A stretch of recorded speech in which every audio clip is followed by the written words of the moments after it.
to really appreciate the first gadget in an all-new category of gadgets, you have to actually get your hands on it. We saw the Huawei Mate X a few days back for the first time, but now we've actually been able to get some proper extended hands-on time with this foldable 5G flagship. So it's time for a more considered opinion. Because whatever you think of its almost $2,600 price tag, there's no question the Mate X itself is a real milestone and the start of something genuinely new and exciting.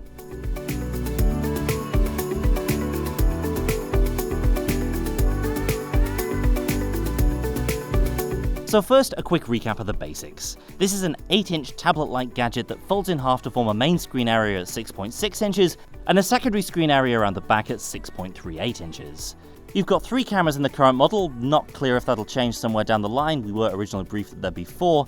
The internals are pretty much in line with that of the Huawei Mate 20 series, so there's a high-end spec sheet led by the Kirin 980 processor. Fully folded out, the Mate X is spectacularly thin at 5.4mm. Yet holding it with the wedge-shaped handle area feels pretty natural, almost like holding a folded magazine. The surface of the display is indeed some sort of plastic, a special kind of plastic that Huawei isn't commenting on just yet, and of course that means that you can see signs of flexing and creasing in this early sample, in part because that's just a characteristic of the material. What I will say is it isn't particularly noticeable unless you go looking for it. If you've ever used a screen protector on a phone, the effect when viewing it off angle looks similar to that. If you want a foldable phone in 2019, it's gonna have to be plastic. Another effect of this choice of material is that the Mate X feels remarkably lightweight when it's fully folded out. It's likely the design and handle shape help out a bit there. Compared to other phones, you lose some sense of weight from the lack of glass in this device, but gain some through the presence of an extra large 4500 mAh battery. It goes from feeling almost magical when it's flat, to feeling a little bit chunky when you one-hand it like this. The major thing you notice versus the Samsung Galaxy Fold is the general lack of bezels and the overall svelteness of the device. Samsung has this emo fringe-shaped notch over on the right there, but with the Mate X, it's all screen. The outer screen of the Galaxy Fold is famous for its giant bezels, instead Huawei offers a standard phone-sized squarish panel. In its natural folded-out form, the expansive display is great for web browsing, though a little awkward for 16:9 video. It's also weird to adjust to typing on something this square and this thin, though not impossible. Of course, Huawei's foldable approach has its own potential pitfalls. The Falconwing Hinge, as impressive as it is a potential point of weakness if it's dropped. That said, it seems solid enough in our brief time with it here at Mobile World Congress. The panel snaps into a flattened form factor and on the other end latches itself shut into a thicker foam form factor. You've got this little release key to open it up, which saves you the labour of prying the two sides apart.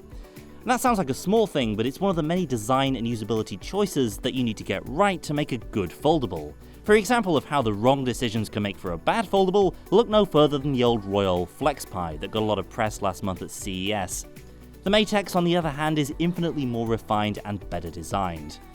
So the current version of the Mate X firmware is basically standard Huawei flavoured Android. It seems to be running EMUI 9 based on Android 9 Pie, and with it Huawei's full screen gesture controls, plus the standard loadout of apps, many of which reorder themselves depending on the way you're holding the device. When it's folded shut, the Mate X uses its gyro and other sensors to figure out which screen to display stuff on. It's pretty neat to flip it over and then see the UI following you onto the second display. The main practical use of this is in the camera app. If you're the subject of a photo, you can see a preview of the shot on the second screen clustered near the camera array, while the photographer controls the shot on the main display. If you're taking a selfie, no problem, just flip the device around and use the main camera array with the secondary area of the screen. And yes, you can even be that guy taking a photo with the Mate X in tablet mode, fully extended with a giant squarish viewfinder. With a price tag north of €2,200, Huawei surely knows it's not going to sell these devices in droves. It's much more about showing what finally is possible in a mobile device, and a very tangible example of what spending billions on R&D over upwards of a decade can actually get you. Any long-term conclusions are going to have to wait though. We're still months away from the retail launch of the Mate X, but I'm excited to spend more time with it and to figure out how this extremely new and cutting-edge gadget can fit into my life and my workflow. That's it for now. Be sure to subscribe for more from MWC here in Barcelona. Thanks for watching, and I'll see you next time.